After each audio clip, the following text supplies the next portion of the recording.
So, in our last episode, we gave you our golden rule of stack, brace, and radiate.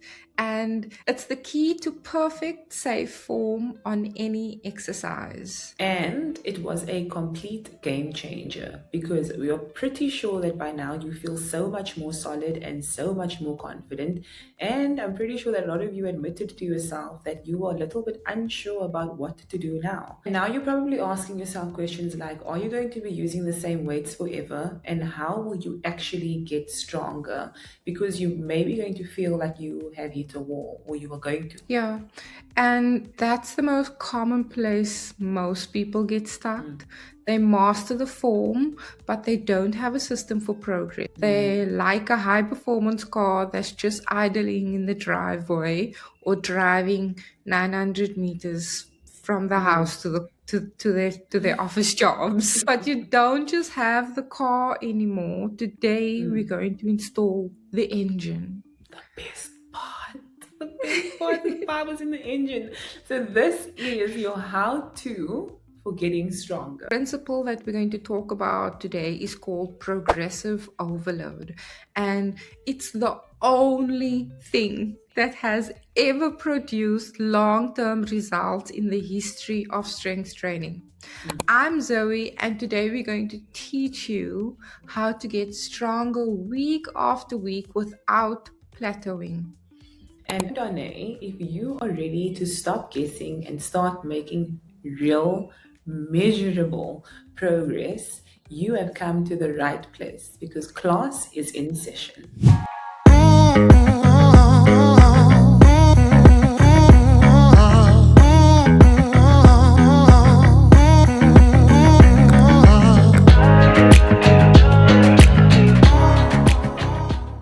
So, I know that the word progressive overload sounds complicated, but the idea is incredibly simple to grasp.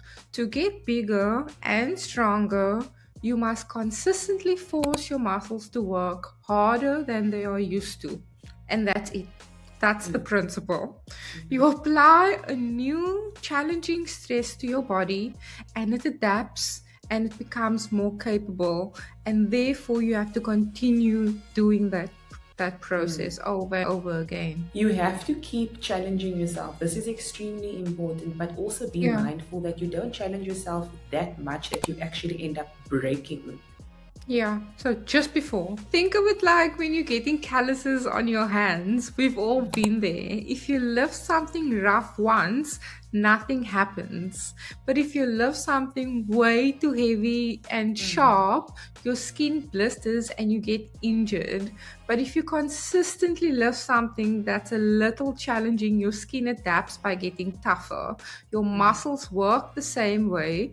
The workout is the stimulus, the growth is the adaptation. I remember when like my friends in college or even at work when I was just started working as a PT, I never trained in the weights floor. I was always a functional athletic training type of person. Like the weights, I was like, man. So everybody had calluses and I didn't. And I felt like, where are my calluses? I also want calluses. What do you mean my hands are soft? What do you mean I can't do this for long? Because my one client, she also was complaining to me about her hands are so sore. I was like, I know your hands are sore, but it's because the tendons in your hands are weak. That's holding things for so long and like really gripping and stuff. So get your grip work on, guys. Yes, get your grip work on it. So, and also just going back to what Zoe said, it makes so much sense. It's not just about piling on more and more weights until you hurt yourself, basically. Yeah. It's all about being strategic. Yeah, it's about being smart, and it's not just about adding weight like Donaé just mentioned. There are actually several ways that you can apply progressive overload to your workout, which gives you a ton of tools to keep making progress. So we're going to break that down for you. And the four main ways that you can drive progress in your program is number one, by increasing the weight, which will immediately increase the intensity. You know that if you go from 4 to 6 kgs on flies, your shoulders are instantly like, hello. So this is the most obvious one. If you squatted 10 kgs for 8 reps last week and this week you are up to 12 kgs for 8 reps, your form must still remain perfect, because the golden rule that we spoke about last week is a non-negotiable. So when you are increasing your weight, you can't increase your weight if your form has changed, or if your form Yeah. has regressed. And then the second one is to increase the amount of reps, and that's what we refer to as the volume, right? So this is my favorite method for beginners. And we will always do 8 to 12, 8 to 10 reps for most beginner exercises, and then we would increase the volume to take it from 10 to 12 reps. So basically your client does between 2 and 4 more reps, and that's how you build this strength in the beginning. So instead of just adding more weight, because sometimes the bodies are not ready for more weight, you just do more work with the same amount of weight. So if you did, once again, 10 kgs for 8 reps last week, this week you could do 12 kgs for 9 or 10 reps with the same amount of weight. And then the third way is to increase the amount of sets, and once again this is increasing the volume, the amount of reps and sets that you are doing. So another way to increase your total workload is to add another set. So if your program called for 3 sets of 10 reps and you completed them successfully, you could try for a fourth set of 10 in your next session. If you were feeling that after that exercise you could have done it with a bit more, you will feel on your body like, oh, I could do a bit more. And then the final way of how you can apply progressive overload, which is to decrease your rest time between your sets and your reps. So this one is for the more advanced people, but this one is super powerful. If you normally rest for 90 seconds between your sets, try resting for 75 seconds. This forces your body to become more efficient at recovering, and it makes the workout more challenging without changing any of the weights or any of your reps. This is one way that what I do with my at-home clients, because it's harder for them to maintain a certain level of intensity. So Yeah. I always try to add things that are a bit more dense. And that's the thing, because when you are training at home, you don't have options of increasing your weight. You don't have the Yeah, luxury of jumping from this machine to that machine, or yeah, let me use this bar instead of that bar. You have only whatever you could afford to buy. And so now yeah, you need to progressive overload according to what you yeah, have. So it's really great to know that you have options. But even yeah, like with saying that as well, the weights that you have still need to be challenging. You can't be progressive overloading with 2 kgs for the next 5 years. Like, let's just be real. You need to have, eventually you will get to a point where yeah, those dumbbells, you're gonna outgrow the progressive overload, and now yes, it's time to invest in a heavier dumbbell, yeah. or it's time to invest in something. So it's a give and a take, but you do have options to help Yeah, you and I get just want to mention stronger. that if you are training at home, you can't think that you can only buy the bare minimum of equipment and then get results.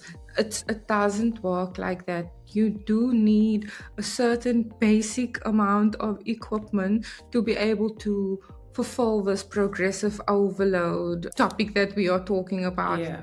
right now. Like Donaé said, you can't be using 2 kgs for your bicep, but Yeah. you're way stronger than that. That's not how you're going to see real progress. So the weight always still needs to apply to the situation. Yeah.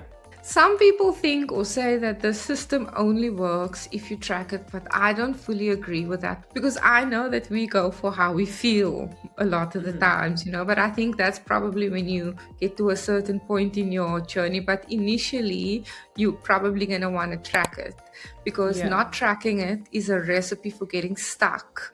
You Yeah. need a workout journal in the beginning. It can be a notepad or an app, it does not matter.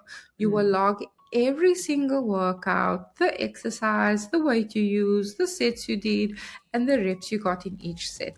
Now, Yeah. obviously, this is not for everybody, and not everyone's going to want to do this. But if you are really trying to clinically see how you can get stronger or where you can push more and stuff like this, this is the method that you would use. Yeah, it's also just creating awareness. You're not going Yeah. into the gym mindlessly and picking up random weights. Oh, the twos are available. Let me grab the twos. Oh, the sixes are available. Let me Yes. grab the six. It's about knowing that what you did last week. How are you going to Mm-hmm. apply progressive overload if you don't know or you can't remember the weights that you pushed last week? Having Yeah. a trainer is a luxury in the sense because it's your trainer's job to remember what weights you pushed the previous Yeah. weeks. And if you think about the amount of clients that coaches see throughout the day, it's like this. We remember immediately. I see your face, Yes. I know what weight you were pushing. Okay, Yes. bye. Next person, I see your face, I know what you were pushing. It's our job, our Yes. brains work like this. Yours doesn't. So you have to know exactly what you are pushing. Log it, Yeah, buy an extra precisely. book if you need. Yes. And it turns into a little bit of a game, you know? It It's a does. simple rule to start with for the program we gave you in the last episode. Most exercises are in the 8 to 12 rep range in any case. Yeah. And your goal is to pick a weight you can do for 3 sets of 8 repetitions with perfect form. And then over the next few weeks, you will work on getting all 3 of those sets to 12 reps. So staying at 12 reps for all three. And once you can successfully do 3 sets of 12, you have then earned the right to increase the weight. Then you drop the reps back down to 8 with a new heavier weight, and you start the process all over again. And also, just on that as well, 6 reps is also a set. If Yeah, you get to a certain level in your strength or your fitness journey and you are wanting to test out what is your actual, not your 1 rep max, we're not going to go completely nuts, but just your 6, and you're limit on disappointed pushing. in yourself Yeah, because you didn't get to 8. 6 is yeah, even yeah, 4 is a set. It was you yeah, training to failure. So keep that in yes, mind as well. And also with that, there's no more guesswork. You will know exactly what to do on Monday as well, or Tuesday or Wednesday, or for the whole week. It's exactly like you're planning what you are going to eat. You need to have the same plan for the gym. You have to. yeah. So there you have it. The full equation. You have the high performance vehicle with the golden rule form, and now you have the engine with your progressive overload to make it go. Your job is to show up, track your workouts, and focus on beating your past performance in some small way every single week. It feels like we have a complete roadmap now. And that roadmap that Zoe and I have, we just gave it to you with so much Yeah. love. And you have the what, you have the how, and you have the why. So, what else is there that we need to add to A this? car with a great engine still can't go anywhere without the right fuel in the tank. And the workout is what breaks you down. But growth only happens when you give your body the raw materials that it needs to rebuild. So, in the next episode, we will be talking about the fuel. Are we finally going to talk about nutrition and recovery? We are building the powerhouse. If this episode gave you the clarity that you needed, then hit that like button and subscribe so you don't miss the next one. And let us know in the comments which method of progressive overload you're going to use first. And we'll see you in the next one.